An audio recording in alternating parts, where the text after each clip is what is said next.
Hey everyone, and welcome. Today we're going to talk about the absolute foundation for any successful project, especially in a world like construction. We are talking about project resource management. Think of it as the master plan that keeps your projects from spiraling into total chaos. So, let's dig in. So, let me ask you something. Have you ever been there? You're right in the thick of a big build. Things are humming along and then, bam, you're suddenly out of concrete. The specialist you needed? Double booked. Or the money you budgeted for that key piece of equipment? It just vanished. It's pretty much a project manager's worst nightmare, and it brings everything to a grinding halt.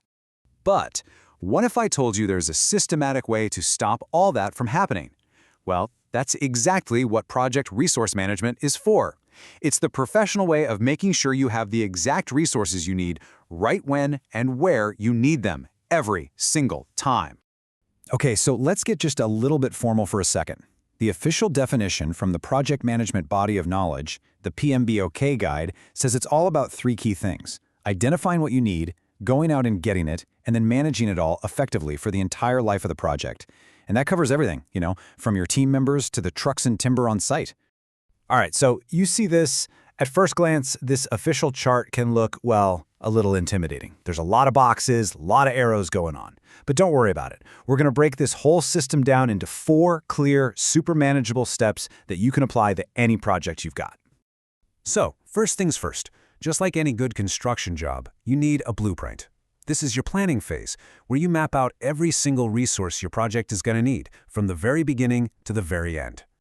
And when I say everything, I mean everything. You got to identify and categorize all of it. The easiest way to think about it is in 3 main buckets. You've got your people, the team with the skills, you've got your materials, the actual physical stuff like steel and drywall, and you've got your equipment, all the machinery you need to get the job done.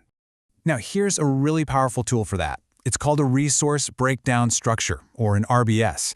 It's basically a simple chart that gives you this crystal clear picture of all those resource categories. You can see right here how personnel breaks down into specific roles, and material gets broken down into exactly what you need. It really is just organization made visible. Okay, so having a list of people is a great start. But a list doesn't get the work done, right? The next critical step in your blueprint is to define who is responsible for what. Getting this clear right at the beginning prevents a whole world of confusion later on. And this right here is the absolute best tool for that job, a RACI chart. It's a simple little grid that makes it perfectly clear who does what for every task. And look, this isn't about creating more paperwork, it's about preventing costly rework. By defining who is responsible, accountable, consulted, and informed, you completely get rid of those "I thought you were doing that" moments that just burn time and money. Okay, once your blueprint is done and you know exactly what and who you need, well, now it's time to actually go get them. This is the acquisition phase. This is really where the plan starts to meet reality. It's the process of actually getting everything you've identified. You're signing your team, you're leasing the crane, you're ordering the materials, you're securing the facilities. It's like scheduling all the deliveries to show up at the job site right on time. Now, these resources are basically going to come from one of 2 places. You've got internal resources. Those are the people and the equipment you already have inside your own company. Then you've got external resources. Those are the ones you have to go out and get, like hiring a subcontractor or buying materials from a supplier. Of all the resources you bring together, nothing is more important than your people. Getting a bunch of skilled individuals in one place is just the beginning.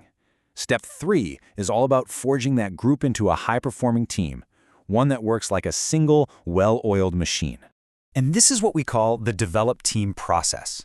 You can think of it like proactively building your team's engine.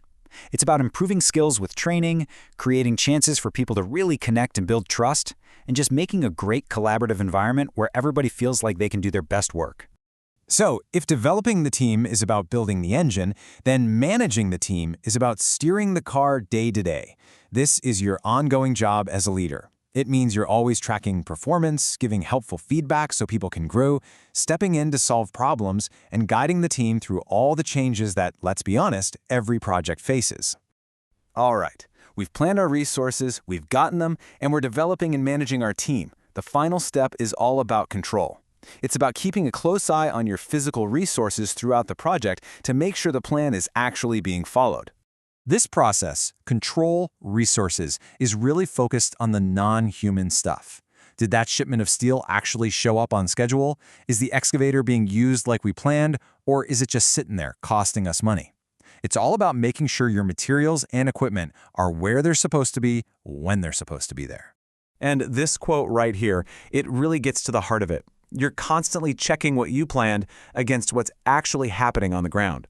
And when you see a difference, a delay, a shortage, whatever it is, you can step in and take corrective action before it blows up into a major problem that wrecks your timeline or your budget. So, after going through all these steps, what's the big deal? What's the payoff? Why is getting this right so incredibly important for you and for your projects?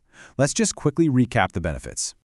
The thing is, when you manage resources well, you're not just avoiding problems, you are actively driving success. You meet your business goals. Your project results become way more predictable. You seriously increase your odds of success. You get the most out of every dollar and every hour you spend. And, probably most important of all, you deliver on time. So as we wrap this up, I want to leave you with a question to chew on. Based on everything we've talked about, what is the one resource, could be a person, material, a piece of equipment, that you are going to plan for or acquire or manage differently on your very next project? Here at Alpha Constructions, we believe mastering this is the absolute key to building success.